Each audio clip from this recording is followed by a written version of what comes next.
ito na po yung kape niyo.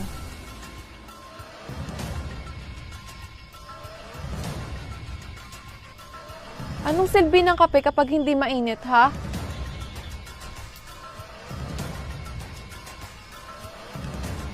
Pustahan pag ayan nahirapan, magpopok-pok na lang.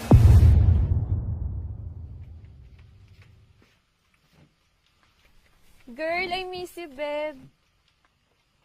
Babe, basta ka na. Diyos ko, nahagard ako. Ang traffic sa labas. Tapos umuulan pa. Buti na nga lang makinis ako. Kaya yung ulan, dumudulas lang. Totoo, pakinis ka ng pakinis, mukha ka ng manikin. True. Anyways, basta ka na. Okay lang ako. Alam mo, baka kabili ko lang ng sasakyan. Guess what? Bokyo ba ito? Gaga, Ford Raptor. Di mo kakayanin. Wow, sis. Ako, I just came from Maldives. And sobrang ganda. Oh, nice. Ayan naman din plano ko this coming season. Go, masaya dun. Anyways, umorder na tayo. Waiter! Hello po. Ang tagal mo naman lumapit, eh. Kaya pala, maliit ang hakbang. Dati ka bang alimango? Grabe naman po. Uy, grabe ka naman manlait. Hindi naman siya maliit ah. Ang cute niya nga eh.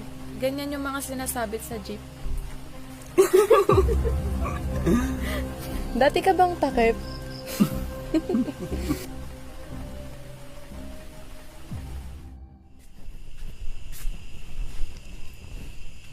Ay, hello girl. Kumusta ang pagiging servidora? Uy, grabe ka naman sa servidora. Pwede naman higher level na muchacha. Kawawa naman kayo, no?